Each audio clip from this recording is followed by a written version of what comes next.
We're talking today with Robert Louis Adair. It's me. That's you. When were you born, Bob? December 3rd, 1938, Okay. Where were you born? in Henrietta, Oklahoma. Were you born at home or in a hospital? I think I was born at home, but I'm not sure. Right. I think. I don't know for Yeah. sure. Where were you living at the time? We were living in the back of the cafe Really? there on Main Street. Yeah. So, had you lived in a house before that? Well, seemed like I don't remember, but seemed like the story that I do remember is that we lived in first place we lived in I think was a chicken coop there in Henrietta. You know, they were so my folks, you know, my mom and dad, our mom and dad. We were, I'll try not to be so silly. Our mom and dad were, you know, they were poor folks. And they moved up and up. Finally, you know, they lived in the back of the cafe. And my dad has some interesting stories to tell, or has some interesting stories to tell about the cafe business. Anyway, lived in the back of the cafe, and we found this house on Trujan Street. Moved there. 321 East Trujan. Okay. So, do you remember living in the chicken coop? No, You don't remember I think that was before I was born. Oh, okay. We were living in the cafe at the Okay. time I was born. In the cafe? At least we were living there when I was 2 years old, when I had double pneumonia. What do you remember about that? Yeah. My dad told me that, you know, later on my dad told me that, or our dad told me that I had double pneumonia, and the doctor, you know, he came to visit me. They did house calls back then. Came to visit me, and after so many visits, he said, "There's nothing I can do, nothing more I can do." And my dad told me that he said, "There's something I can do," and he went and got some stuff called nemoticine, and made a pad and put it on my chest, and then he turned me over on my, you know, it's supposed to help that stuff drain. He turned me over on my tummy and raised my rear end up so I'd be slanted downward toward my head, so that the juice that's in my lungs would drain out. And I remember that's one of my earliest memories is laying there, you know, in a downhill position, my head downhill. I can remember that. Interesting. How old were you? 2. 2 years old. Yeah. And you remember that? Yeah. That's, as far as I know, that's my earliest memory that I can think of. And that's when you were living in the back of the cafe? Back of the cafe, yep. And where was that what was the location for the cafe at the time? 122 no, that was oh, 203 West Main. 203 West okay. Main. Georgian Hotel was to the east of us. Right.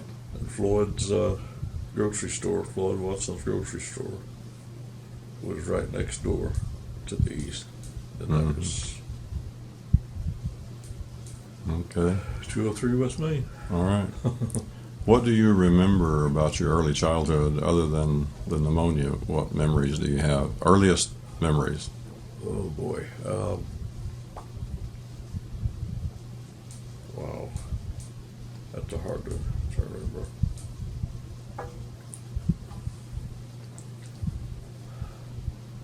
Well, some of the early memories were I was 9 years old when you were born. I remember the night you were born. Do you? Yeah, or the night that I heard about it. It was just getting dark. I heard about it. I was like, oh, I got a brother. Really? Yeah. And I was born in the hospital there, Henrietta. yeah. And let's see, what else can I remember earlier than that?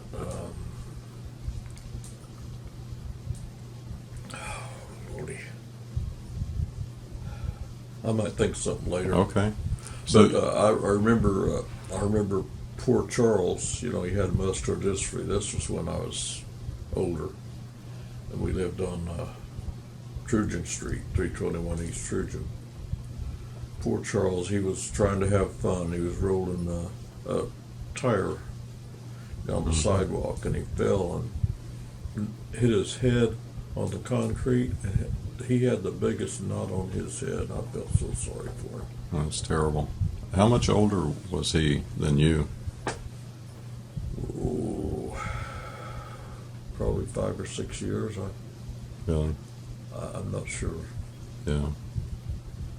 So I remember you talking about playing back in the alley there behind the store when you were living there. Yep. You and other kids. Yep. Well, one thing I remember too was that we burned coal. You know, keep the in the stove there to keep warm. Mm-hmm. And we had a big coal pile right by the back porch. The back porch was like 4 feet off the ground. There was a pile of coal there. Yeah, we used to play out in the back alley, and well, it was a big area.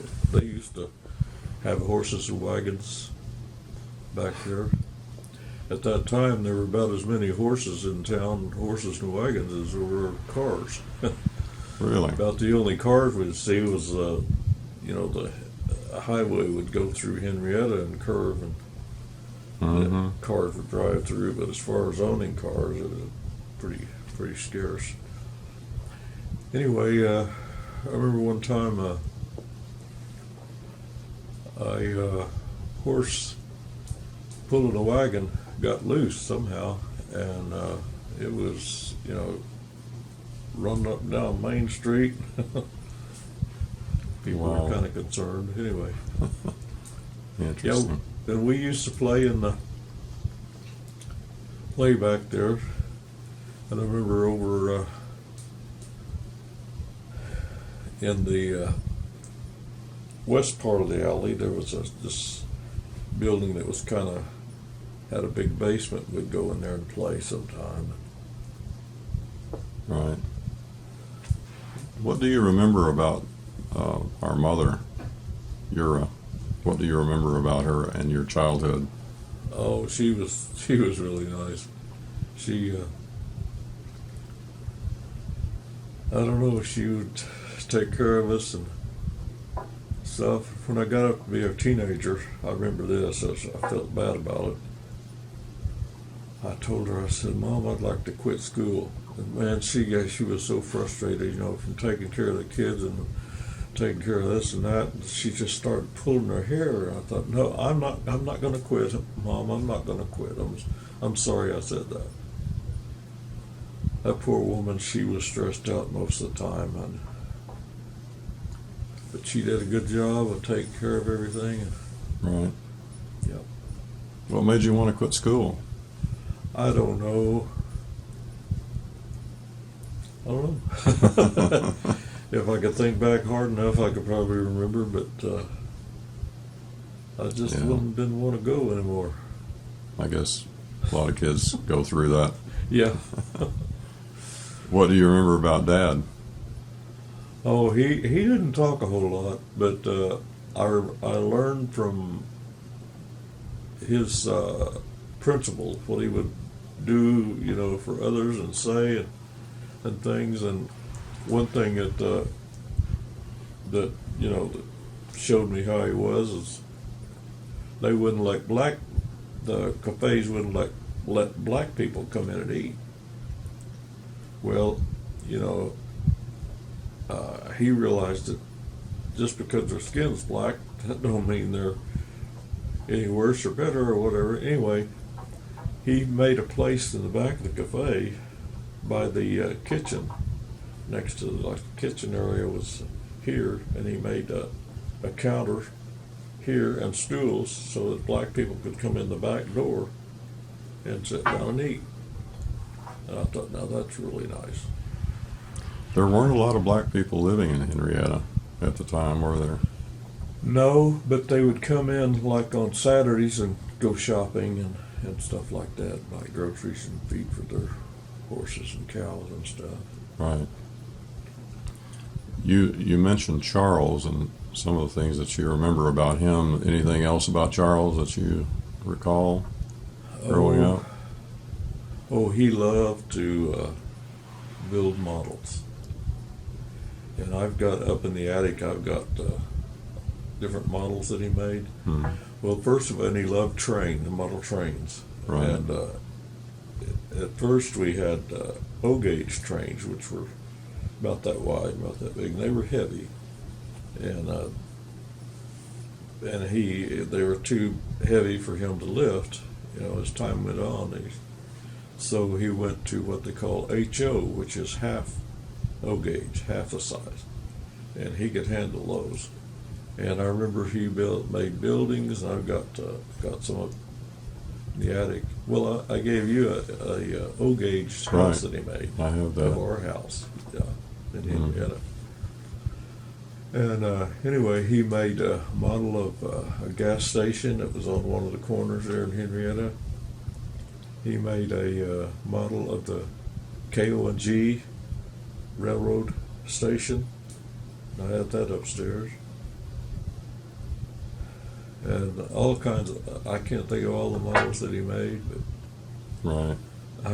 and he used to,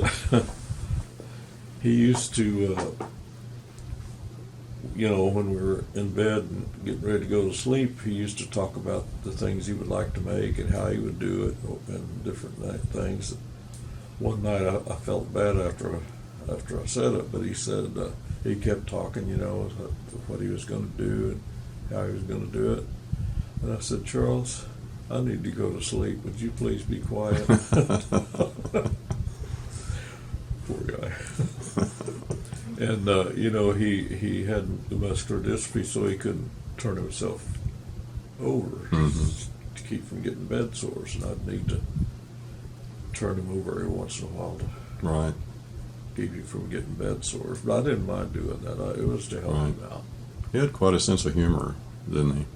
Huh? He had quite a sense of humor. Yeah, he did. He Liked to joke. Yeah. I remember that about him. He was quite a guy. Yeah. It'd be good to see him back in the resurrection where he can be happy and jumping up and down and running around like they never used to be able to do. Right. Same with Albert and Autry and Daryl. Right. What do you remember about Floyd? Floyd? Oh, well, the first thing that popped in my mind was we were coming out of a show, and it was when Talmadge told her that he wanted a divorce, and she was coming out of the show crying because of that, out in the movie. Right. I felt bad about it. Yeah. But she was a good sister. Yeah. She was sort of like a mother to the rest of the kids in a lot of ways since she was older, right? Yeah. Well, yeah, because my mom was so busy, she was a waitress in the cafe and needed the help. And Floyd gave us the help. Yeah, she did. What about Albert? Do you remember a lot about him? Not a whole lot, but I remember he was out at the east end of the building. There was a kind of a play area there, and I don't know what he did or if didn't do anything, but this dog reached up and bit him on the forehead, made a scar about an inch long or a bloody place. And I felt, sorry for him because whatever he did, whether he tried to pet the dog or the dog just didn't like the way he looked, I don't know. Mm-hmm. But it bit him. Interesting. Did he Yeah. have to have stitches in it, or have to have stitches in his head, or No, not? no. Mom doctored him, and it wasn't a deep place, but it was bleeding. Right. Yeah, and oh, what else about him? He was a good guy. I mean, he was a good brother. He was. But I don't remember a whole lot if I thought about it long enough. Yeah. Oh, go ahead. You were going to say something. Huh?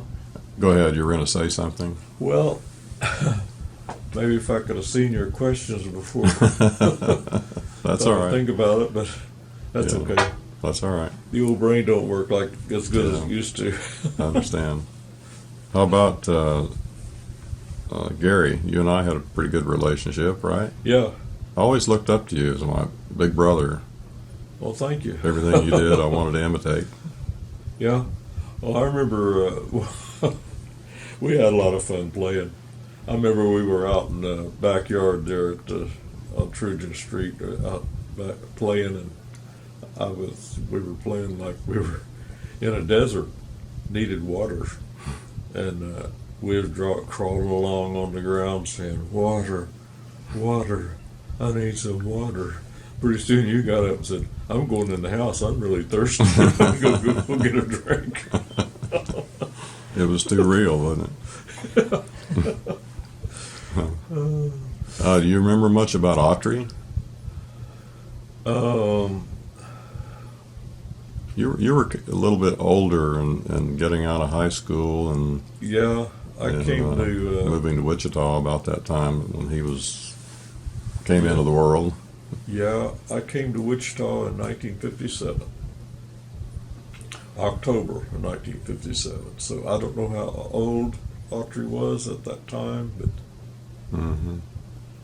I don't remember what year he was born.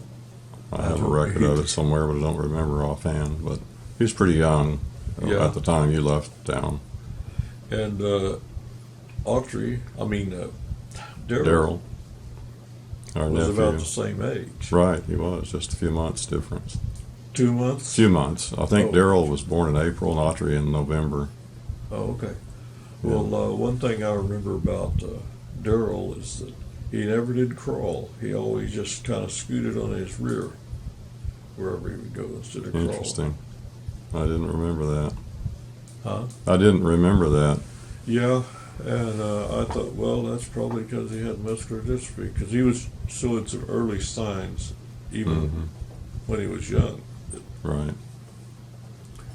What do you remember about muscular dystrophy early on when my mom and dad first started noticing something different about Charles? Well, there was nothing, as far as I know, there was nothing, they didn't know what it was. Even the religious, medical community didn't know what it was. Mm-hmm. So, somehow our mom, learned about different things that was supposed to help. And I remember one of the things was they recommended feeding them brains of cows or whatever, scrambled in eggs, cooked. She tried that, and Mom and Daddy took Charles to Oklahoma City to a research center, medical research or something, to try to find out what it was. Do you remember when it was decided that it was muscular dystrophy? No, I don't remember. Yeah. Must have been early 50s, probably, wouldn't you think? Early 50s, maybe. Yeah. Maybe late 40s, I'm not really sure myself. I remember Jerry Lewis, the comedian.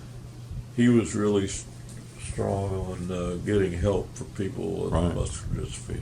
Yeah, he was a pioneer in discovering what the problem was and doing research. And he would have, I guess you'd call it marathons, where he'd try to Telethon, find money to help the research on it. And let's see, what else? And they provided wheelchairs and other equipment that was needed later on. But Later on, early, when Charles first needed a wheelchair, what did Dad do? well, bless his heart, my dad took a regular wooden chair and put casters on the bottom. They weren't very big casters, about like that, as far as I remember it, you know. He put casters on it, and we'd push him around the house in that. And then I don't know how many years later, got a regular wheelchair, put him in. I remember that. You have a picture of him in the wheelchair. We were out in the front yard. The Mhm. family was all out there, and he was in the wheelchair. And the poor guy, his spine was so crumpled over that it was awful. Yeah, I know that. I have that picture. Yeah. And when Albert needed a wheelchair, I think he inherited Charles's chair with the casters until he got one. Oh yeah, yeah. Yeah. I don't remember much about Albert because I came to Wichita about that time or Yeah, something. I remember that. But anyway, getting back to when I came, it was in October of '57. I remember driving up here, and there was a radio station called WNOE from New Orleans, Hmm. and that, it was an AM broadcast, and man, at that time there was no limits on how much power. Anyway, I remember they were telling about the launching of the Sputnik, the first satellite, and I remember them talking about it, and they'd let you hear the beeping sound that they were receiving from. Right. Anyway, that's what I remember. What do you remember about Henrietta, Henrietta? the town? Oh boy, earliest memories I have of it is that some of the sidewalks were wooden. Really? Yeah, slats of wood, I didn't realize that. and not all of them, but there were places that weren't concreted over. And I remember the fruit stand that my dad set up and his dad ran it. It was an old streetcar, and the one side, the entry side, was on right in front of the sidewalk, or right by the sidewalk, but the back side was held up by big posts, and we used to go into there and play under the fruit stand, and we'd any of the fruit that were like bananas that started getting freckled, why we could eat those, us kids. We could eat those free. Really? Yeah. And I remember Daddy would like apples and stuff, we could get them when they were overripe or whatever. But I remember Daddy would if a basket of fruit or vegetables were getting low, he would take the lid and put it upside down. It's kind of a curved like this, and put stuff on top to make it look like a foot. He was a smart businessman, I tell you. He was. Yeah, and whenever he'd open a can, instead of throwing that can like a can of beans or whatever, he had a shelf up pretty high, and he would set that empty can up there, and he had them in a row and then stacked and made it look like, hey, look at all the food I got. Big stock. Another thing, when he told me about this, that when he first opened the cafe, he didn't have the money to buy the stuff in advance hardly. So he would take an order, have the customer pay for it, and he'd run down the alley to the back of the grocery store and buy what he needed and come back and fix it. I remember doing that sometimes. He'd get an order for a hamburger, and I'd have to run out the back and over to the grocery store to get hamburger meat. Oh, yeah. Yep. Yeah. So what other stores did Dad have in Henrietta other than the cafe and the fruit stand? Okay. You made a DVD and he says on that he opened up 5 businesses at one time. And I remember, the cafe and the fruit stand, and my favorite place was a machine shop that Uncle Theron was running. And I used to love going in there and seeing those machines. I've always been mechanically minded. Mm-hmm. I don't have a brain up there. I got mechanical stuff. Anyway, I used to love going in there, but something got Aunt Della upset and screaming around, and so my dad, Theron was running it, so my dad had to close it because there was nobody else to run it. Anyway, so that went down to 4 businesses, and I don't remember what the cafe, the fruit stand, and that'd be. I think he had a grocery 2 more. store too, didn't he? Grocery store. Seemed like it. Yeah, I think he did. And Grandpa, his dad, helped run that. Yeah. Yeah. Do you remember when he moved the cafe from Main Street over to 4th Street? Yeah. He moved it from 321,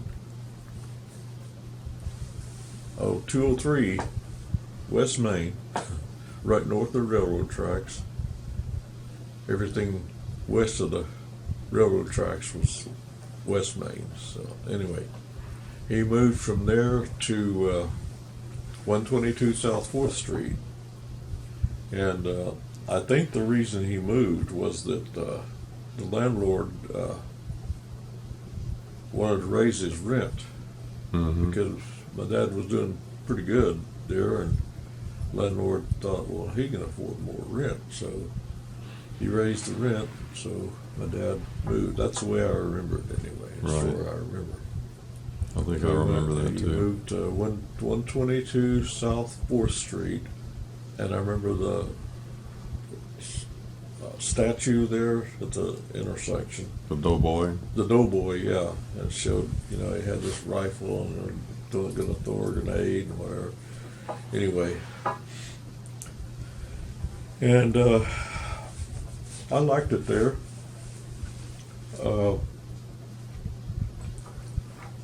It had an alley out back, and I used to go out there, and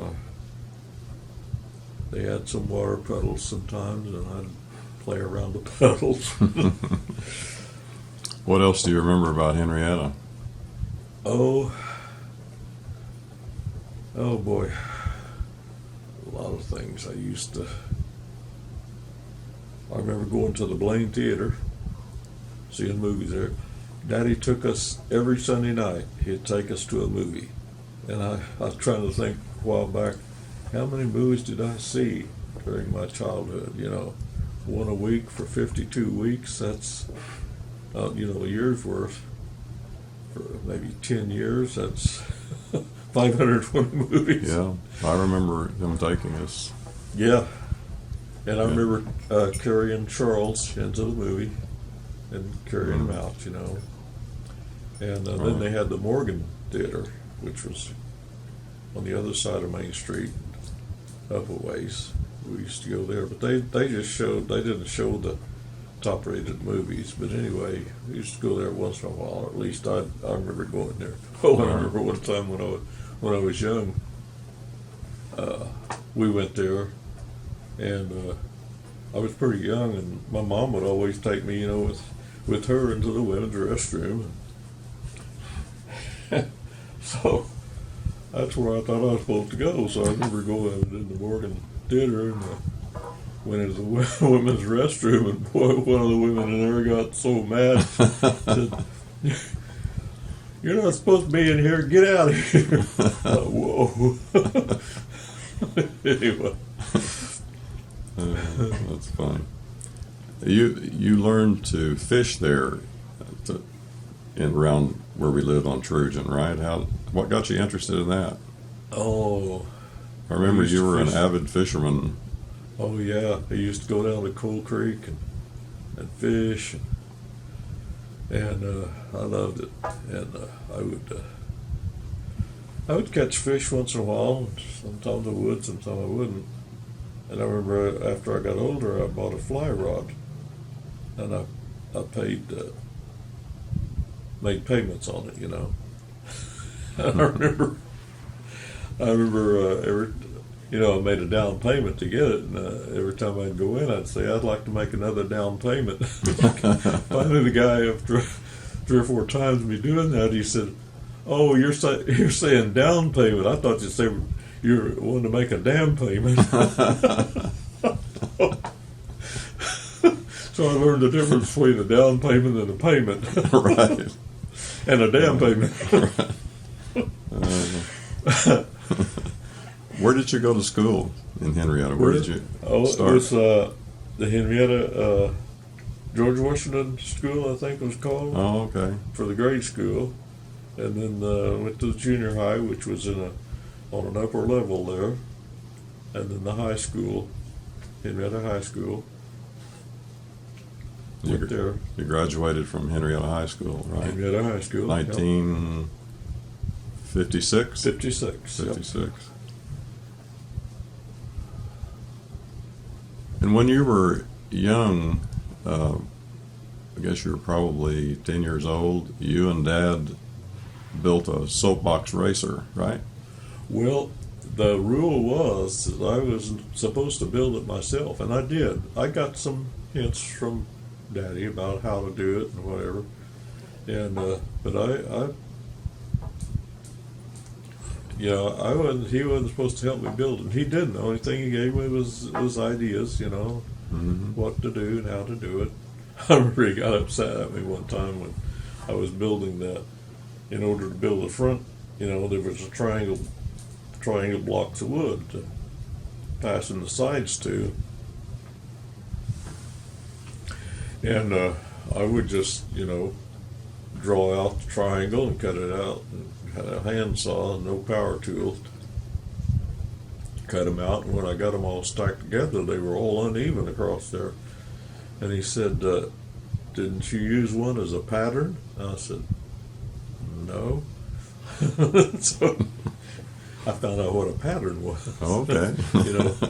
Use pattern, draw the pattern on a block of wood, and then you got it. Anyway, I was doing it freehand. And anyway, he was a good daddy, though. He gave me some hints and stuff. You weren't supposed to add any weight to it. All the weight, that'll put it downhill was supposed to be part of the building of it, And I remember, I got a picture of it, me sitting in the cockpit. And after I won, anyway, the steering wheel was made out of iron pipe in a circle. I remember using, we had a pipe clamp, and I remember bending the pipe to make it a circle. And then the part that went, that had the rope on it for the steering, it was made out of pipe too. Big heavy iron pipe. And then I attached the back axle with car springs, which weren't needed, but it added weight. Right. Part of the construction. Anyway, I remember taking those down to the springs, taking them over to the blacksmith shop, which was there, east of us on Trojan, and having him hammer out the curve to fit the axle. That was Mr. Dickey, right? Yeah. Or no, it was Dickey's his wife's father. I forgot what his name was, but I remember the blacksmith shop there. Yeah. Yep. Yeah. Oh, another thing I remember about the blacksmith shop, I had this bean clip. He had all kinds of stuff in front of his blacksmith metal things. He had a big bell sitting there. I thought, I wonder if I could hit that bell with a rock. And I flipped it. I don't know if it hit the bell or not, but he was there in back of the bell, about 5 feet or so. He was bent over. I didn't see him. After that rock hit, he raised up and said, "What are you doing, kid?" I said, "Oh, I'm sorry. I didn't know you were there." Oh, Lordy. How old were you when you built the soapbox racer? 11 years old. 11 years old. I didn't remember that, but Tony found a letter that I wrote about it for school. It's a English class or whatever. Yeah, it must have been an English class. Anyway, in that letter, I said when I was 11 years old, I built it. Interesting. And Dad helped you with something kind of special there with the axles and the wheels. Oh yeah, my first soapbox derby racer was just. I got a model of it somewhere, but I can't find it. It's around here somewhere. It was different. It wasn't a streamlined and everything, and it was painted silver and red top and all that. It had tricycle wheels. I remember that first race. Before I got the regular wheels, why it would just barely roll. So anyway, Daddy, he was determined to get me good wheels, and he knew that there were regular soapbox derby wheels. Akron, Ohio had soapbox derby races, and so he looked all around and asked different hardware stores and stuff. Finally, he found a place that ordered us some wheels, and my dad said, "Why don't you order an extra pair in case there's somebody else that wants them?" So sure enough, a guy named Gary Butler bought the other pair, and he's in that picture. He's in the racer next to me. And he bought axles too, didn't he? Oh, axles! Yeah, the axles, they were square, except where the wheels slid on, and it was round there. Mm-hmm. But I kept the wheels, but the axles went with the soapbox derby racer. It was the racer after the race and everything. It was sitting out in the backyard.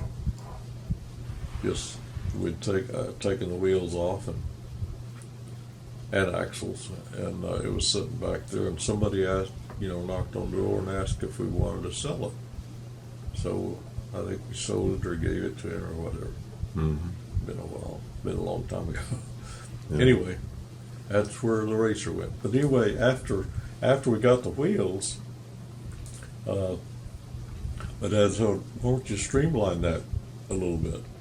Because at the time, the sides were straight until they came together at the front and back like Mm-hmm. that.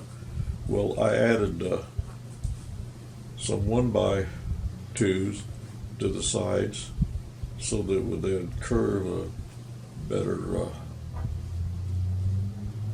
angle. Mm-hmm.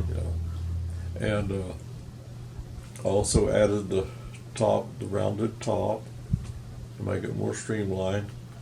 And Daddy said, "Why don't you paint it a dark color?" Because he thought of every idea. So the sun will get the metal warm and make it slide through the air easier. So Interesting. anyway, I did all those tricks that Dad suggested. And what was the result of the race? I came in first place, and I won. I think it was $25, and I bought a wagon. Interesting. Yeah. Where did the bicycle come from? The Columbia. Okay. There was a Rexall drugstore was having a contest that if if a customer came in and said, I want to buy this or that, and they would name the person that they wanted the points to go to. Well, I think it was a dollar a point, or a point for $1, unless it was a Rexall brand, then you got 4 points for the $1. And I would take stuff down to the cafe, which was just, at the time it was on 4th Street. I would take things down there and show them to the customers and ask them if they wanted to buy it. And they'd buy it, and so I'd get the points. After I won the bicycle. What I was really wanting to win was a model airplane that was on display as one of the, like, 10th prize or something, but I won first prize. Well, some of the customers, that were in the contest, they got mad because they thought I cheated by taking the stuff down there. They found out about it, I guess. But I didn't see anything wrong with it. Anyway, instead of winning the model airplane, I won the bicycle. First prize, the grand prize. I remember that bicycle very well. I inherited it and rode it until it fell apart. Yeah. Well, it fell apart. Is that the same bicycle I'm thinking of? Anyway, I had a bicycle that after I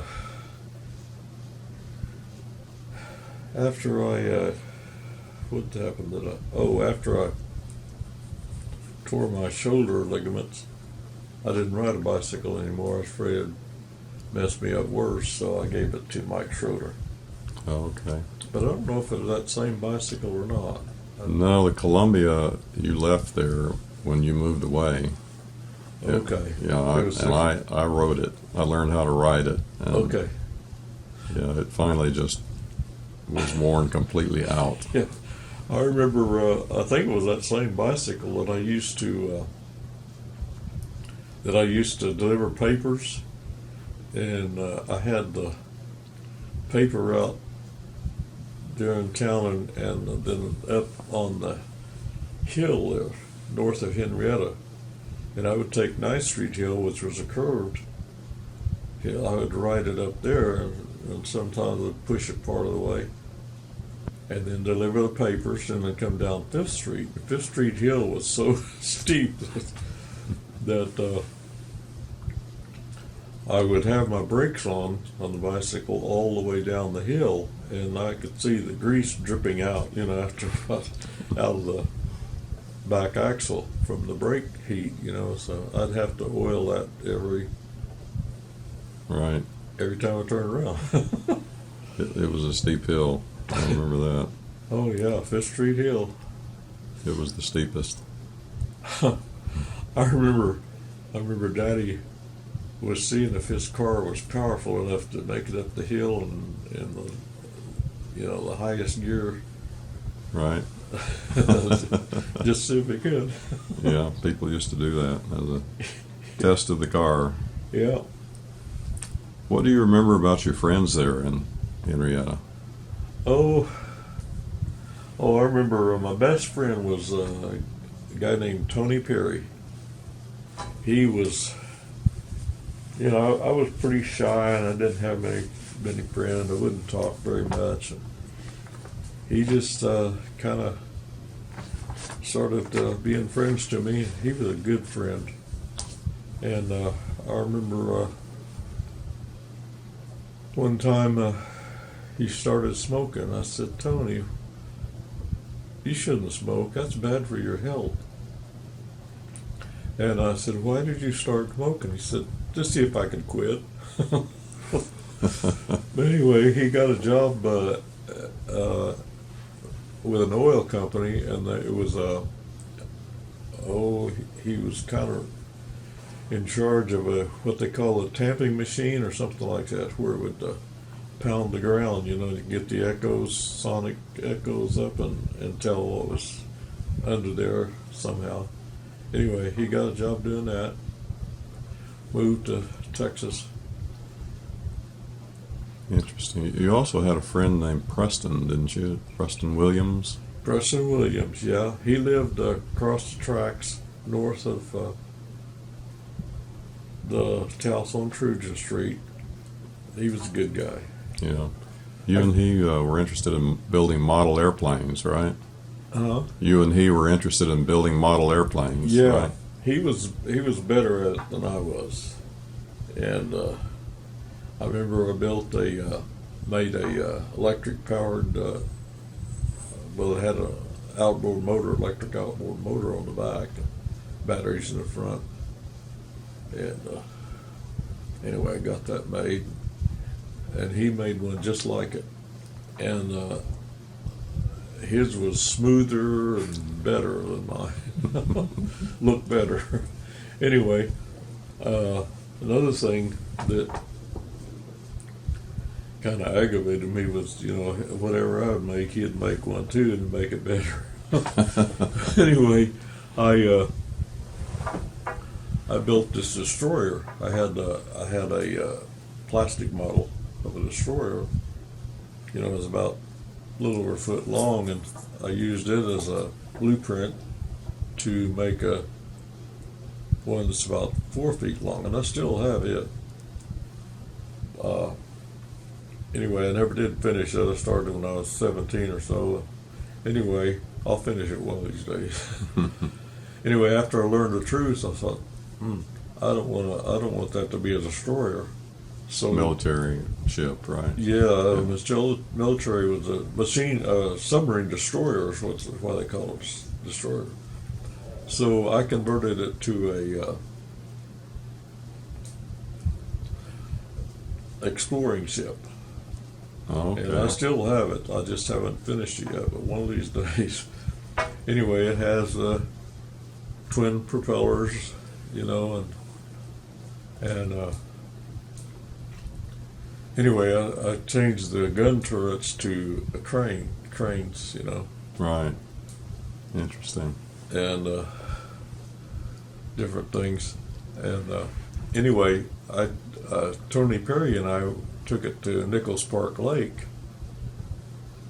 while it was still a destroyer, and I had this big motor. It was a big, powerful electric motor.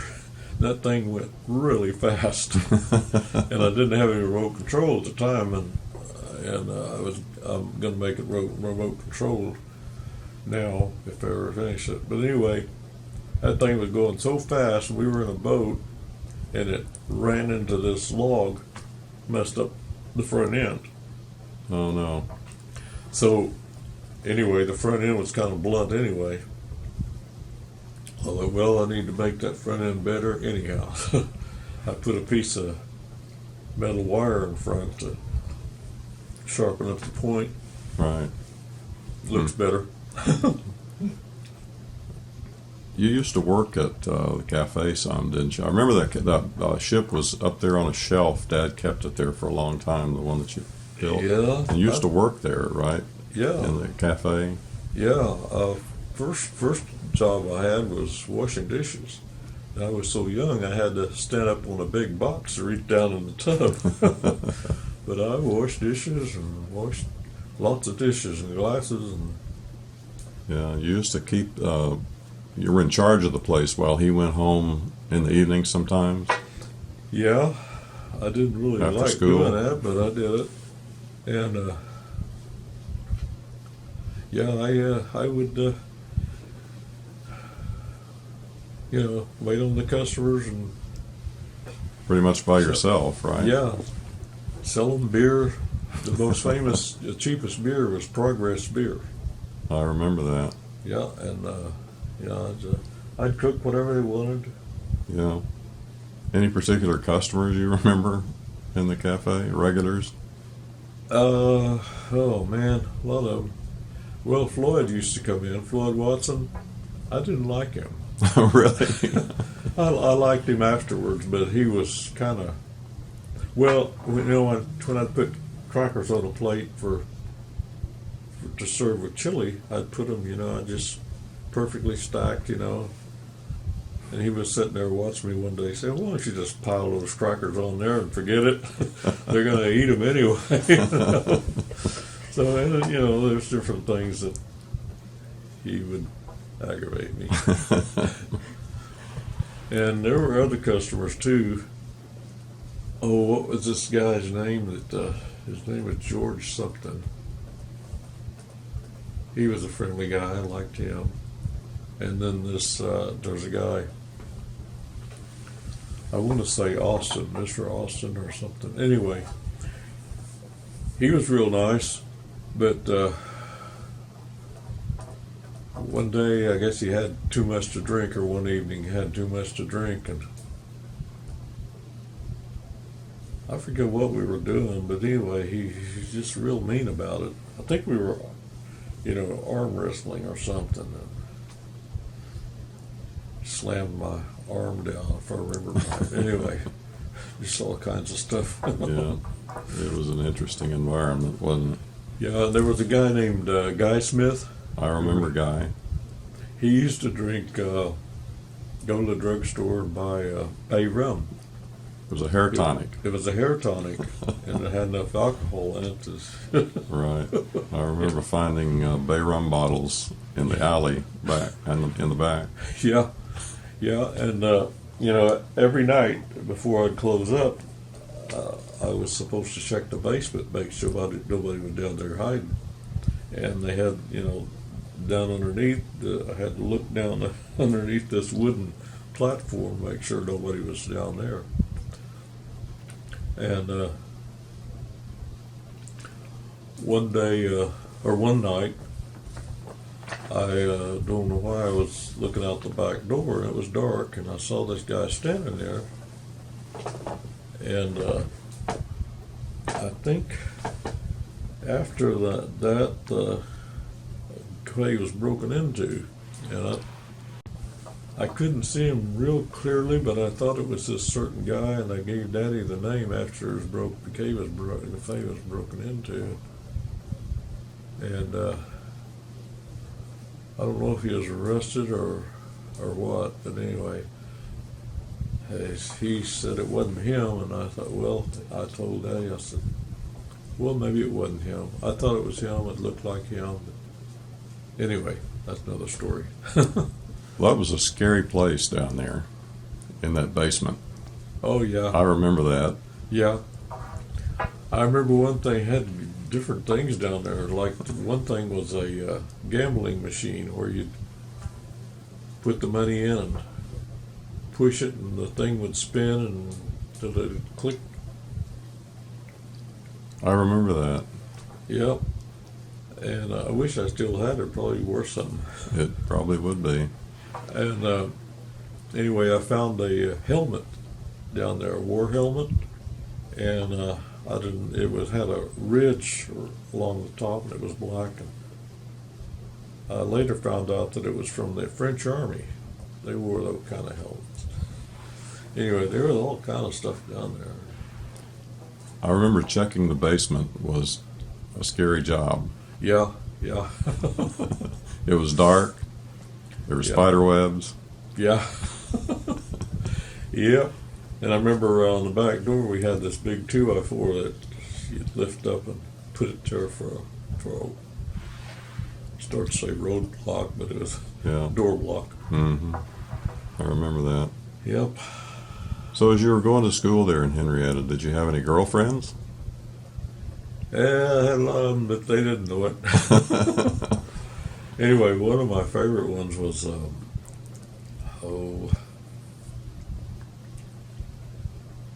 can't think of her name now. Sandra. Was it Kellogg? Huh? Kellogg, was that?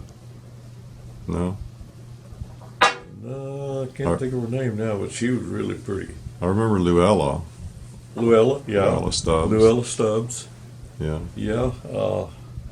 She was my girlfriend when I moved to moved to Wichita. We kept in contact a little while, and she sent me a picture. Anyway, I made some kind of comment about the picture of her eye looked kind of funny, and that was the end of it.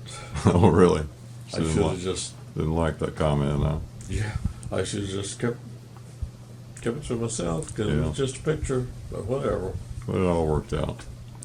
You were in the band, right? In high school? Henrietta High School Band, Tri-State Champions. Right. What did you play? What instrument? The clarinet. And then I went from that to bass clarinet for when we did concerts. Okay. And so for marching, it was just the regular clarinet. Regular clarinet, yeah. Where did you get that clarinet? Where? Yeah. It was a metal clarinet, right? Yeah. Silver. I still have it. It's up in the attic. Is that right? Yep. I played it too in the band. Did you? Yeah, You inherited it, huh? I did. Yeah. So you were in the band for what, 4 years or so? Yeah. And you I made don't know if I was in it for junior high, but I know it was high school in 4 years. Yeah. right. You made several trips out of town, right, with the band? Yeah. We went to the Rose Bowl on New Year's Day, 1956, I think, and I have the little medallion that they gave us. I think it's in the bedroom on it. I showed it to Tony and told her what it was. She said, "You need to put that in it's just in a little small plastic case. You need to put that in a bigger, Right. whatever." And we went to, we marched in the Rose Bowl, and then the Rose Bowl, and then the Rose Bowl parade, which was a long parade. I think it was, if I remember right, 17 miles marching. Anyway, Amazing. might have been 7 miles, I don't know. But it was a long parade. But we'd stop and pause a while every once in a while.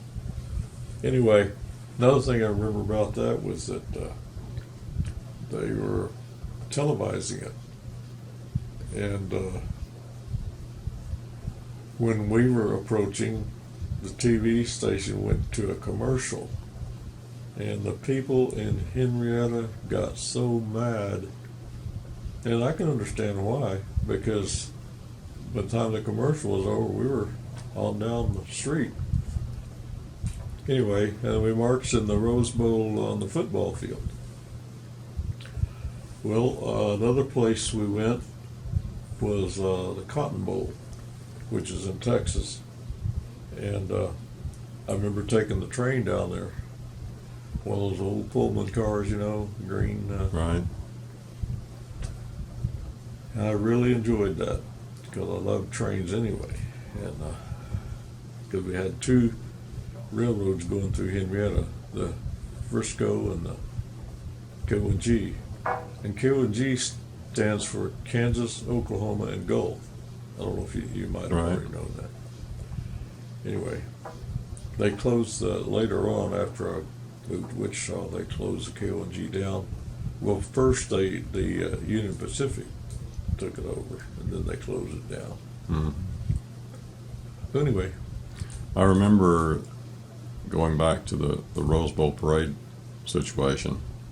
I remember watching that, and just about the time the Henrietta High School band came into the picture, Bing Crosby went to a Minute Maid orange juice commercial.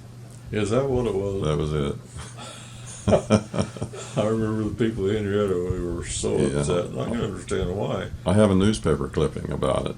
You People do? were really upset. They were boycotting Minute Maid orange juice. Yeah. Anyway, in the Cotton Bowl, we were supposed to march in the Cotton Bowl on the field, but we never did. I don't know why. Really? Oh, another thing I remember about being in a band that was embarrassing was, we were first place in concerts and in marching band and so on. But anyway, I remember Tony Perry was playing the bass clarinet, and I was too. And we were, our contest piece was La Preludes. And it starts off with two notes, do, do, do, do, do, do, and so on. Anyway, I was getting ready to play the first two notes with Tony, and something about the reed, I felt like it was too dry, and I was afraid it was going to squeak, so I just pretended to play, and I didn't play it. Well, we got wrote up on it. Didn't make us lose, but they said, there were supposed to be two bass clarinet players, and we only heard one. Right. That's my fault. That's funny. So after you graduated high school, you moved to Wichita. Why did you move to Wichita? Well, the only jobs that people could find down there to speak of, that paid anything was working at the glass plant. My dad said you got to know somebody to get on there. And I don't know, I thought about the different places where I could go to work. And Floyd Watson was living here in Wichita. He said, and he was working at Cessna. He said, won't you move to Wichita? I'll help you get on a Cessna. So moved to Wichita, and I lived with him for a while. First place was up on North Broadway. There's a hotel up there, it has, you rented out the rooms if you wanted to. And I lived up there with him, and then he moved to a place on right south of Mount Vernon Street, and hydraulic somewhere over there, and I moved in with him there.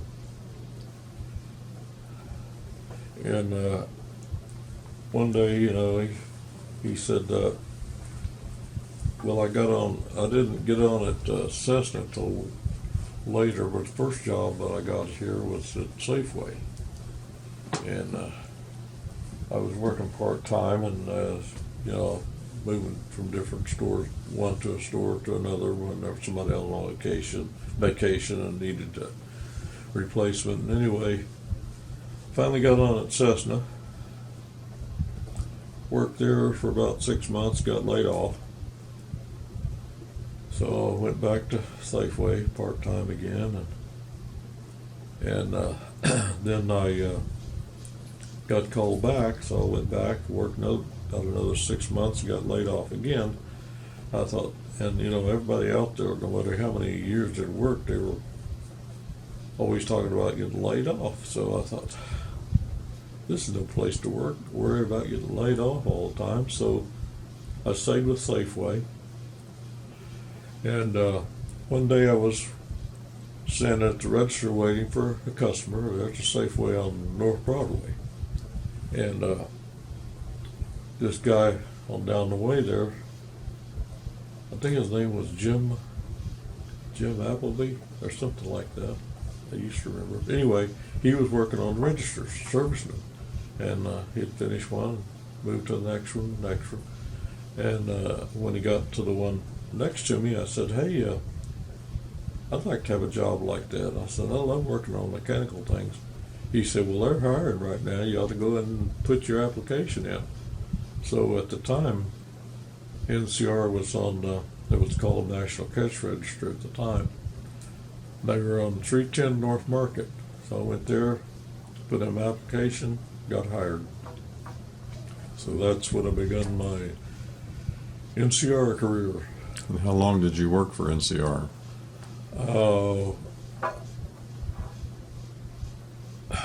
Seemed like 27 years. Was it? I've got a plaque that tells it. But anyway, I really liked working there, except for the customers. Some customers were so mean and hateful that was the hard part of it, dealing with the customers and the managers. Some of the managers were awful. Mm-hmm. We had this one manager, I'm not going to give his name, but he didn't know the first thing about fixing anything. He couldn't fix his way out of a paper bag, I used to say to myself. And the reason he got hired as a service manager in Wichita was that he was working in Salina as an office guy, and he was about to get fired for something he did or didn't do or whatever, and somebody knew him in the Wichita office and brought him down and hired him as a manager. He was awful. Anyway, I didn't tell him that to his face. Well, one time he knew I liked model trains, and he walked over to me. I was doing something in the service area there at the place, and he walked up to me. He said, "You been playing with your choo-choos lately?" I said, yeah, I have. I said, there's really a lot to it. I said, I get to work with carpentry, paint, electricity, electronics, landscaping.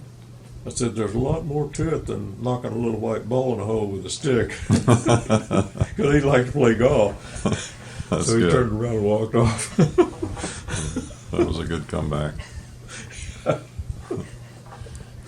When you moved to Wichita, I remember your dream car at the time was a Studebaker. Oh yeah, I loved that car. I wish I still had it. What was it?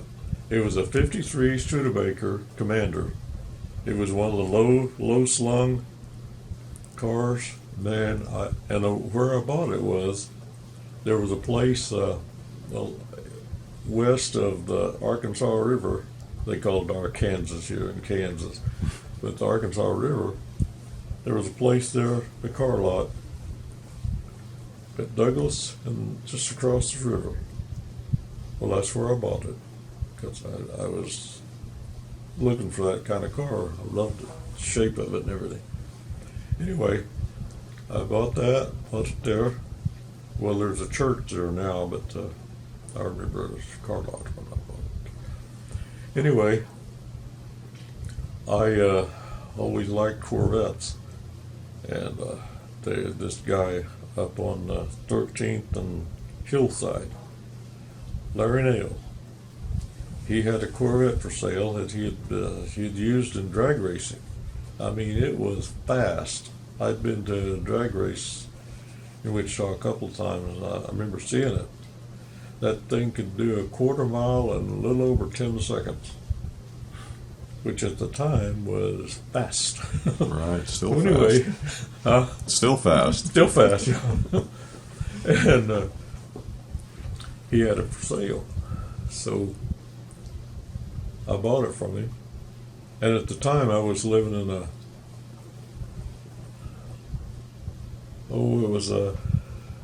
I want to say room and board, but it was just it was a little place.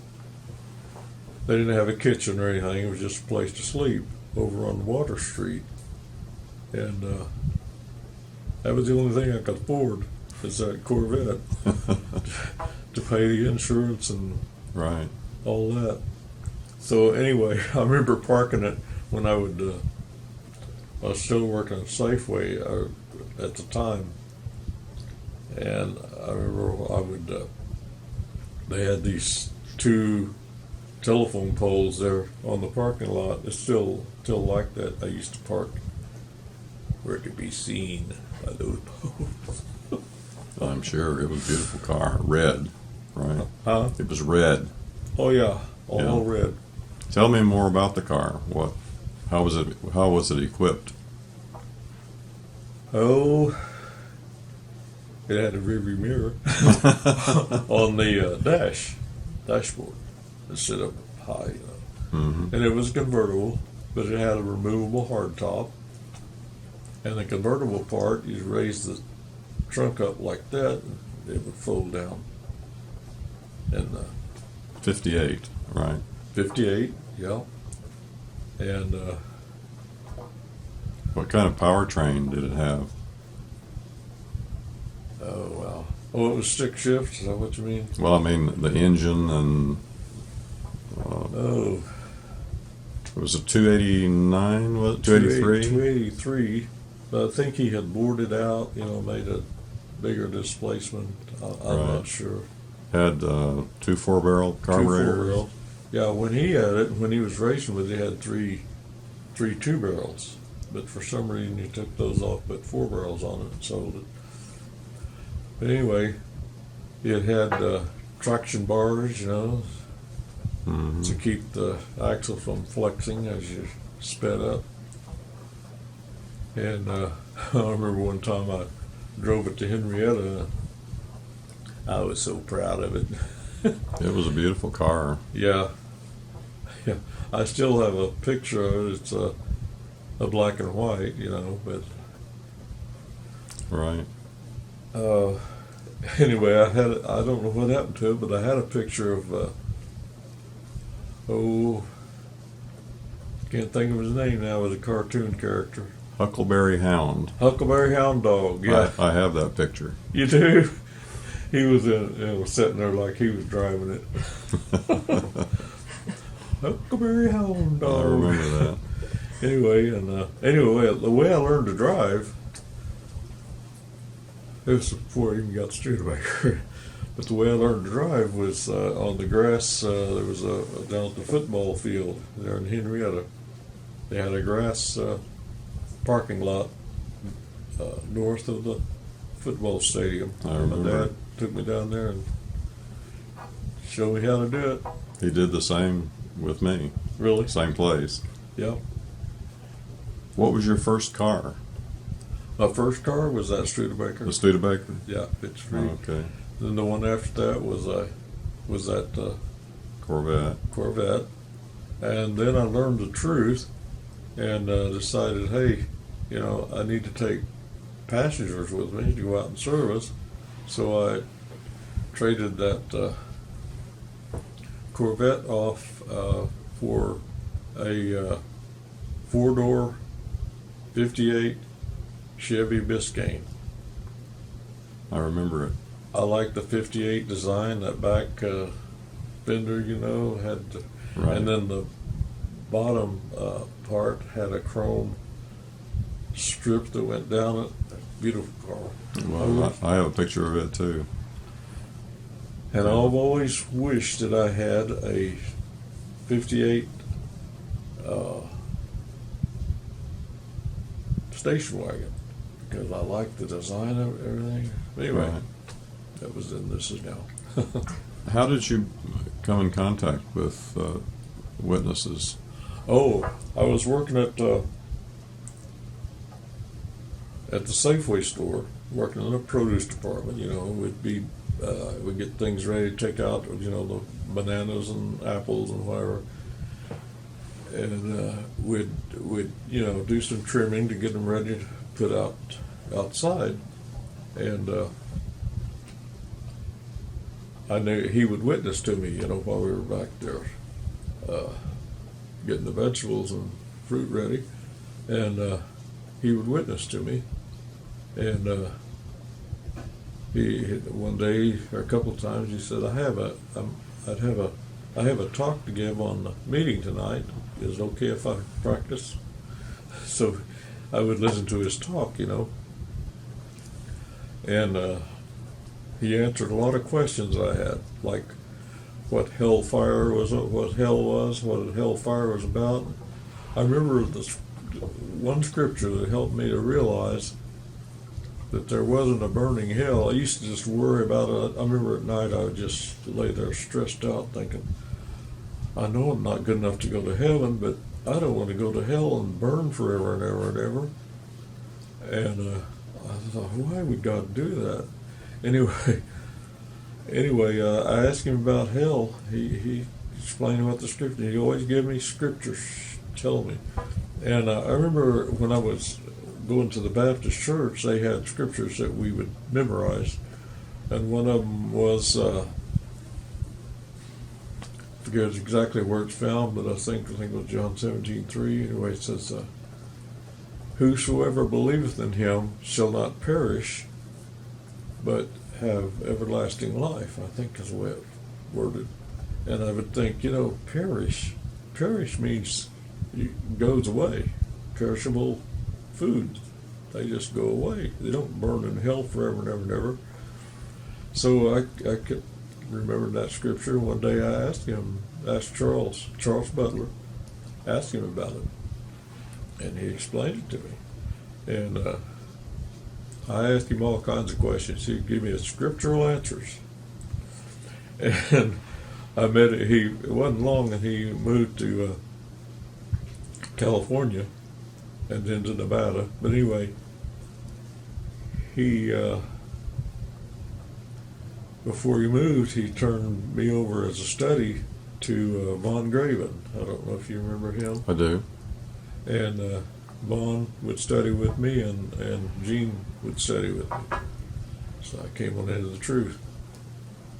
One of the things that worried me, I remember, I thought, man, it's hard for me to talk to people. I thought, it made me nervous that I'm going to have to talk to people. That's the way Jehovah wants it. And that's the way I got to do it. And I get so nervous. And I remember praying, well, Jehovah, you can help me get over that. I can do it with your help. So anyway, I remember years later I met it with Charles somehow. I met it with him again, and she says, you know what I remember the most about you? I said, what? He said, you had a lot of questions. I said, yeah, and you answered them all with scriptures. He was a good guy. I really liked him. Okay, Charles Butler. Yeah. He was quite a guy. Is he still living? No.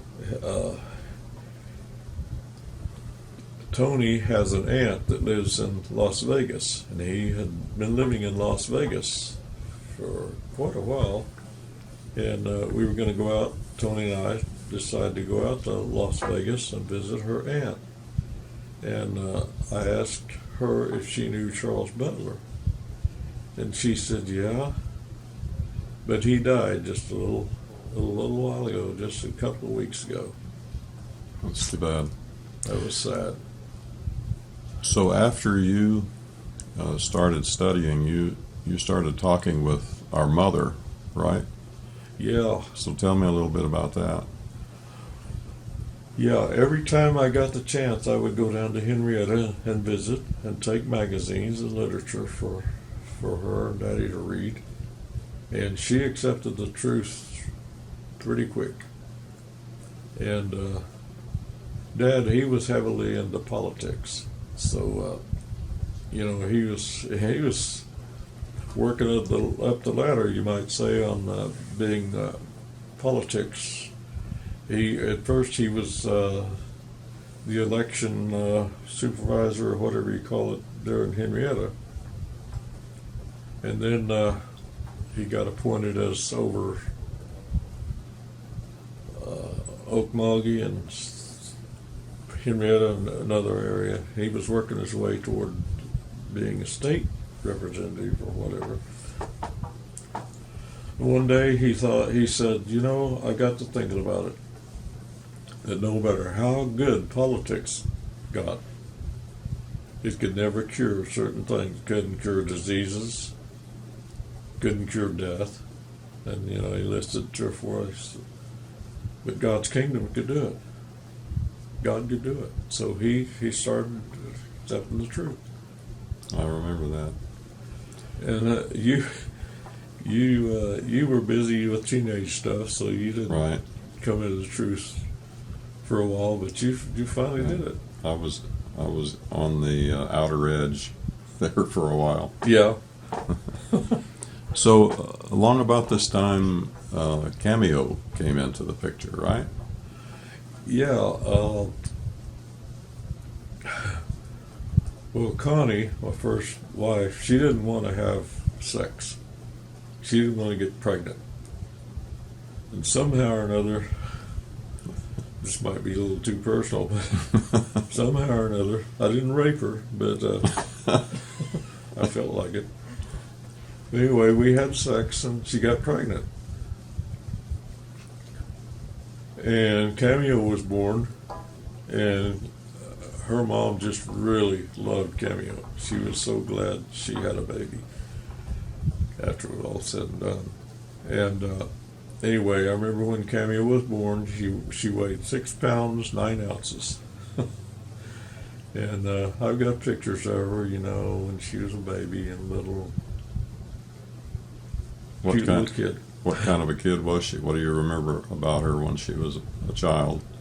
Oh, she was a good little kid. I'll tell you. I told her, you're not supposed to lie, you're not supposed to steal, and all the things that the Bible said that you were to do and not do.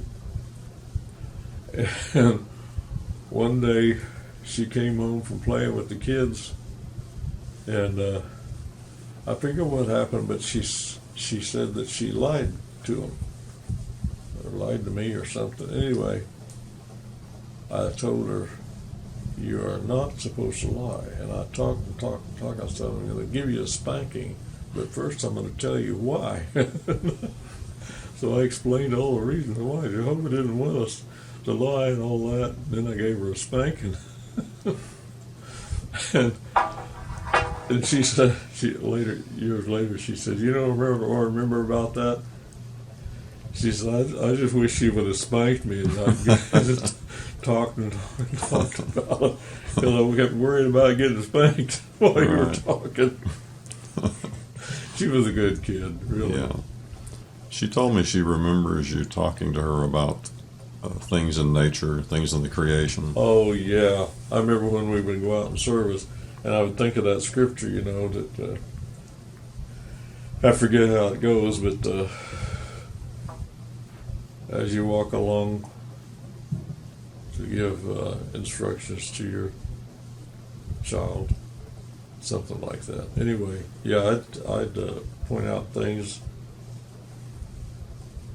like a dandelion, the little fluffy things. I said, you know what? Jehovah made those so that those seeds would blow off and plant in other places, and just things like that, things in nature that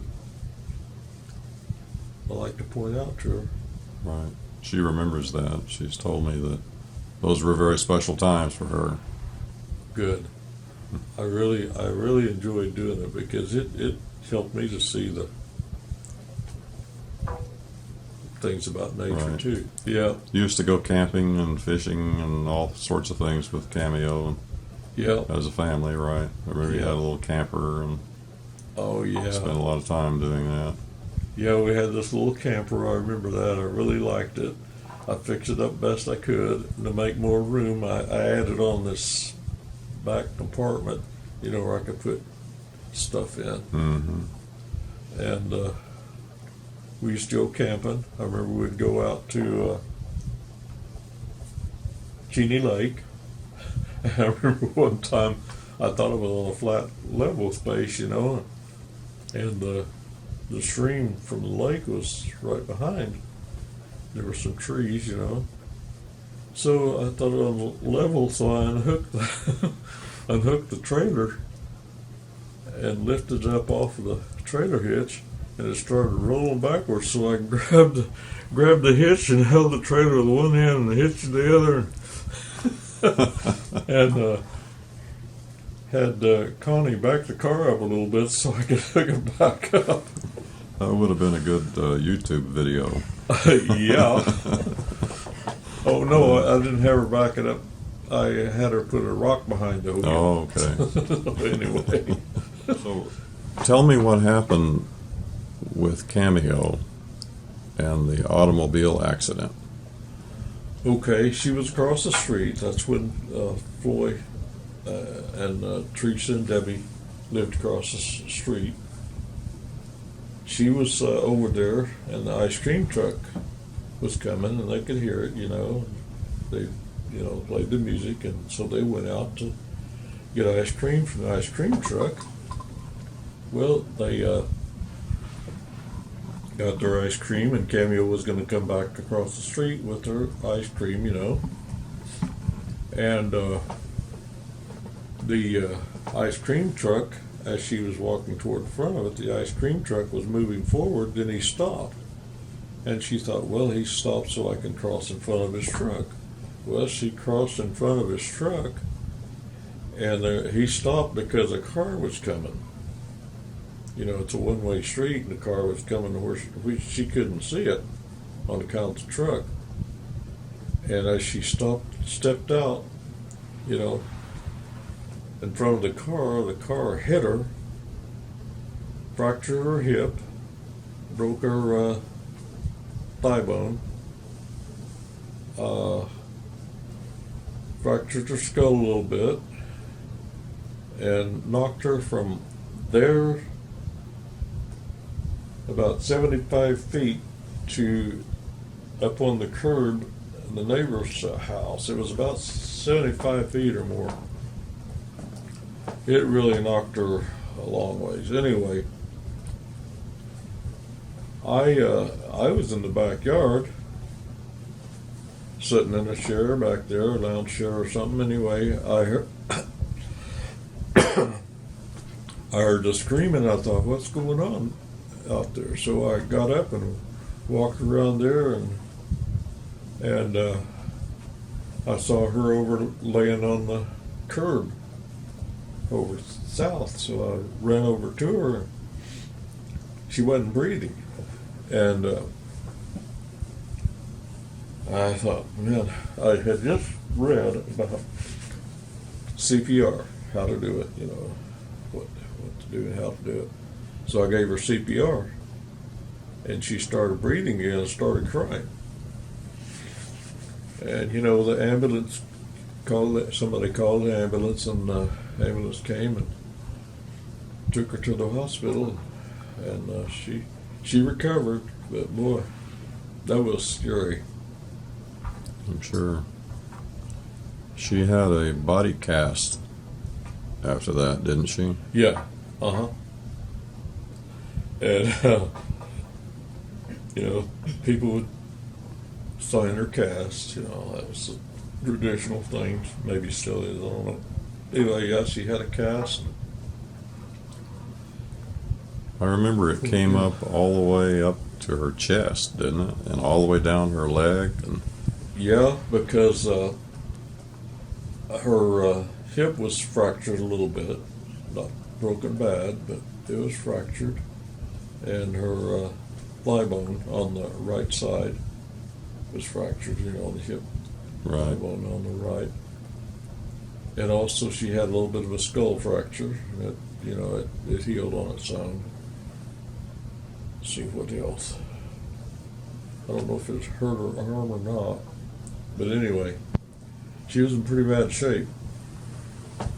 And I remember going to the hospital to see her. Anyway. How old was she at the time? Oh, she probably 8 years old, 7 or 8, something like that. How long did it take her to recover? I don't remember. Quite a while. And I remember there at the hospital there was this courtyard that you could look out our window and see people in the courtyard. And I thought, well, you know, I could go down there and take a break, go down there and go out in the courtyard. Well, it was shouldn't have done it, but there was this, it was a self-locking door. I checked, you know, make sure, so I put something there to keep it from locking when I close it. Well, it was a Catholic hospital or something where there were nuns they were the only ones that were supposed to go out there, and they were upset that I was out there. So anyway, I came back in, and didn't go out there no more. I don't know why, but anyway. All the inmates escaped. Yeah. Anyway, yeah, she got over it, Yeah. and she gets teary-eyed when she tells me that, Dad, you saved my life, and that's what the doctor said, that if you hadn't given her CPR, she wouldn't have made it.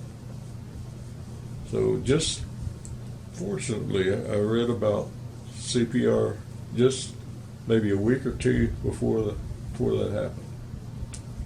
Amazing. Very, very good of you to know to do that. Thank you. Is it okay to look over at Pat? Sure. Here, looking at you, Pat. Oh, you know where that expression, "here's looking at you, kid"? It comes from Humphrey Bogart in Casablanca. Yeah, I remember What's her that. name? I like that movie. Oh, what was her name? Candace Bergen? No. Who was it? Was it Catherine Hepburn? No, she was in another movie with him where he's in the swamp. Gets these, Right. huh? Yeah, I remember Katharine Hepburn. He pulled them So- off. And, yeah. Anyway, So, okay, tell about the other accident that happened in your life, major accident. my gyrocopter. Yes. It was a gyro glider. It didn't have an Okay. engine yet. We had the engine we were going to put on it, but Describe that flying machine. okay, it was what they call a gyrocopter, but it was only not a gyrocopter, gyroplane. Gyrocopter, it has a upper propeller is towered. Well, this one wasn't going to be upper powered. It was just to move forward, and the propellers would start going, and because of the wind, and it would get the lift that way. Well, we didn't have a motor on it. We were just practicing as a glider, pulling it behind a car. The one that went in partners with me to buy it, we would take turns pulling each other. We had a 50-foot rope, and it was just a nice day, and just a gentle breeze from the south. It was just enough to help with the lift. Anyway, I was, guiding it, and got up a little ways, and all of a sudden, about an eighth of a mile away, I could see these trees. The wind was just blowing them over like crazy. I thought, I'm going to be in a heap of trouble. And sure enough, wasn't long, and that wind caught me and raised me up. And I remember looking down at the car, and it was like at a 45-degree angle. I was almost over the car. I was that high off the ground. I thought, oh crud, I need to get this thing down. So I started moving the stick to go down, and as I got closer to the ground, I thought, oh crud, if I hit the ground, this stick is going to come up and stab me. And it was a quarter or half-inch pipe stick, and so I pushed the stick forward. Well, that just dove it right into the ground, and the blades were spinning, and turned me every which way but loose. And it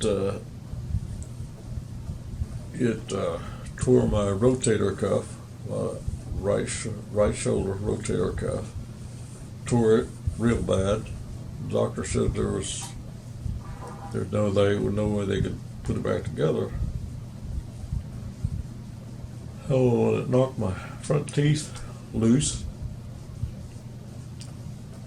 and fractured my hand, broke my hand, the right bone there, broke it, and it poked through. I finally got the poke place solved. Went to a dermatologist, and he gave it the cold treatment. Anyway, what else? Your pelvis, cracked your pelvis. Cracked my pelvis. Anyway. So you're still having problems with your shoulder as Oh, a yeah. result of that, right? Yeah, I can't raise my hand up. Ow, crunch right there. Any higher than that. That was the end of your flying days? Oh yeah. Yeah, somebody we left it there on the field where we were flying it. The guy I was in partners with on it, he knew the guy that owned the place, and we left it there. And somebody asked if they could buy it, and we just agreed just to give it to him. And I sold the motor later. It was a drone motor, target drone motor. I remember seeing it. 4-cylinder. Okay. Mm-hmm. And sold that to somebody, and I think got I don't know how many $100 for it. And just so happened that I was on vacation in Colorado and I saw him. He was the same store, and I said, "Hey, you know what? I sold that motor. I need to give you half of what I got on it." He said, "No, you don't." I said, "Yes, I do." So I gave him his half. Interesting. So anyway, That was a bad experience, wasn't oh man, terrible. Could have been worse. it? Yeah, definitely. Now what happened to my? You want to hear what happened Sure. to my left shoulder? Okay, I was out in Colorado with Cameo, and I got she had my movie camera. I think it was a old wind-up camera at the time. I started out with wind-up and ended up with electric power. Anyway, she was filming, and I took ski lessons, and I think she did too. But anyway, I thought, well, that's doing pretty good. I was on the beginner slope, and I was doing all kinds of control things, and I thought, hey, I'm doing pretty good. They had what they call the intermediate slope, and then the expert slope or whatever. I thought, I could go down that intermediate slope. I'm that good at it. That was a mistake. Because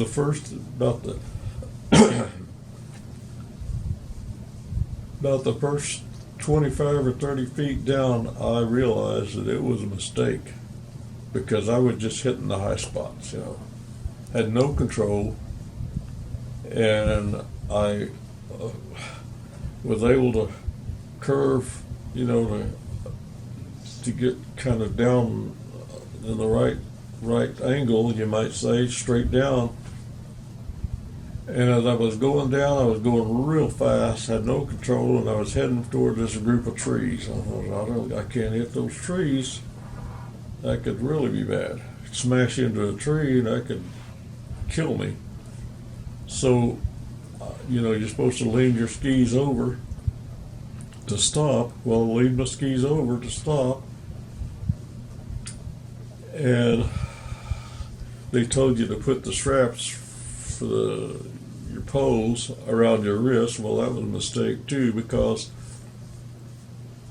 my skis caught and flipped me over, and my ski pole caught, raised my arm up, broke my shoulder. Broke a piece about that big around off my shoulder. Anyway, I walked the rest of the way down the hill with Cameo's help, and we took when the bus came to take us home,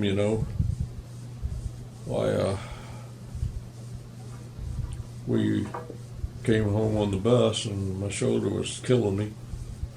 Anyway, here's another story on that.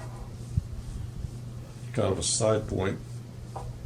I was sitting over where I could see the driver, across the aisle, a little ways up. And he kept looking down like that. And I thought, what is he looking at? Has he got something down there? Is it a map or something? And it was your arm. Huh? And it was your arm that fell off, right? No. I kept thinking, what is he looking at? So I got up, went over where I could see him better, and there wasn't anything in his lap. He was nodding off to sleep. No. I thought, oh crud, we could run off the road and be killed. So I said, hey, are you nodding off to sleep over there? He said, yeah. I said, I wasn't supposed to drive tonight, and I didn't get any sleep today. I'm really sleepy. So I kept talking to him to keep him awake all the way back home. Wow. Or all the way back till, change drivers or whatever.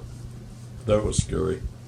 So did you have surgery on your shoulder when you got back? When I got back, I went to the doctor. He took an x-ray. I still have the x-rays. And the piece, bigger than a silver dollar, had broken loose. And the doctor, I don't know if he's telling the truth or not, he says, I could cut into there and and screw it back on, put it back in place, but you'd probably end up worse than if I just left it alone. So he put a bandage around it to hold it, you know, and I went to work with that bandage, you know, trying to carry my toolkit and all that. It never did grow back. Yeah. Last x-ray I had, it was separated about 1/4 of an inch. Never has grown back. So, and it also tore my rotator cuff. So I'm Mr. Shoulderless. That was the end of your skiing career? No, I went back over there and went down the experts road. No, just kidding. Head first. Bad joke. So how did you meet Tony? Tony? Mm-hmm. Okay. We were at an assembly, and I don't know how many people came up to me. I remember one guy, I can't think of his name right now. Anyway, he came up to me and said, "There's a girl that I think you and that girl would really be a good match for each other." And he pointed her out to me. She was down on the assembly floor, and I was up in the stands, and he pointed her out to me. And she was a cute little gal, but she was down there. Her mom had assigned her to watch her sister Judy, which was an older sister. Assigned her to watch Judy to make sure she didn't do what she wasn't supposed to do, you know. So I watch her, and she's a cute little gal. She's looking around, you know, doing things and keeping track of Judy and all those things around her. I thought, that's an alert little gal. So pretty soon somebody else came up to me and said the same thing as the other guy did, brother. And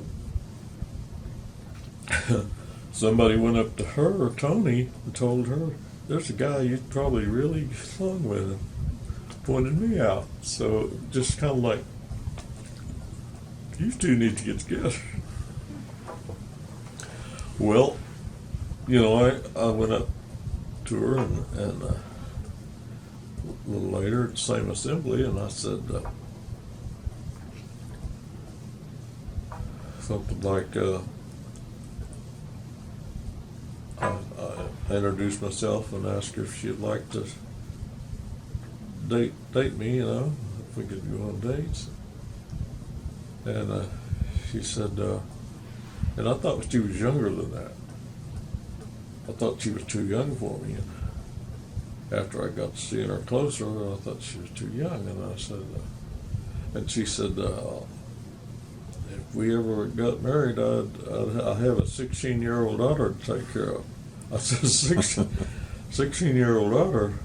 I asked her how old she was. She's 14 years younger than me, but anyway, we started going out and field service together. I remember the way that happened was she was a pioneer, poor little gal. She worked her tail off. She worked full time during the day. She had cleaning jobs in the evenings, and she pioneered at night. I mean, she had energy to spare. Of course, her get up and go has got up and left since then, but anyway, I was trying to watch TV one night in the bedroom there, and the dog next door was barking its head off. It wouldn't shut up. And so I thought, man, I can't watch TV. I can't read because, you know, it's bugging me too much. So I thought, you know what? I need to do something better than that anyway. I need to spend my time better than watching TV or reading something. So I thought, well, you know what? I'm going to join Tony out in service. we were going to the Linwood congregation at the time. I want to go down and start going out with her in service in the evenings. And she would go to laundromats, you know, and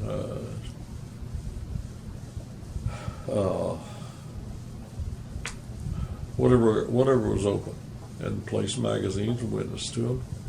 So I started doing that with her. We got to where we just talk about anything and everything, what we liked, didn't like, and so on. We got really well acquainted. But at that time, I thought, well, she's too young for me, and I asked her daughter about it one time. Says, well, she's older than she looks. I thought, well, I didn't want to think about marrying her because I thought she was too young. Says, she told me her age. I said, well, she's only 14 years younger. I thought she was a lot younger than that. Anyway, we ended up getting married. That's great. She's the best gal, and I've told her this. She's the best gal I could ever find. My first wife was a mess. 34 years of mental torture. I would, I'd get home from work, all wanted to unwind, and she'd say, I'd like to go here and there and there and here and there, 4 or 5 different places. And I said, I just want to rest and relax. It'd make her mad. That's Connie, not Tony. Yeah. What attracted you to Tony? What qualities? Oh, she was kind-hearted, and still is. And she would laugh, and love to hear jokes and tell jokes. Sometimes I think she's too good for her own good and generosity. Yeah. But anyway, she's a good person, kind-hearted. That's I good. love her a lot. Great. Are there any other memories that you'd like to share? Just going back through your life. Anything else that? Oh man, yeah, lots of stuff.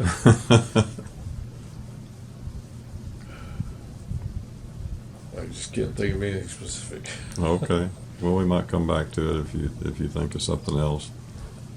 What would you like for people to remember about you?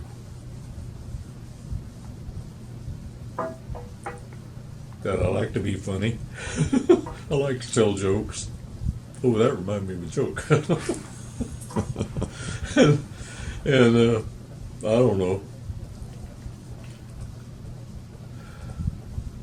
Just try to be good to people. Well, there have been a lot of challenges in your life, a lot of good things, a lot of unfortunate things, but overall, things have worked out well for you, right? Oh, yeah. Yeah. Well, it's been good talking with you. Been good to know you. Oh, that reminded me. I love Gordon Lightfoot singing. And he's got this song about the sinking of a ship. I forget what the ship, his real event. And Edmund Fitzgerald. Edmund Fitzgerald. That was one of the first songs that caught my attention. Anyway, he was telling about, singing about the events leading up to the sinking, and he said the cook came on deck and said, "Fellas, it's too rough to feed you." and he said it came as it got even worse. He said, "Fellas," he came up and said, "Fellas, it's been good to know you."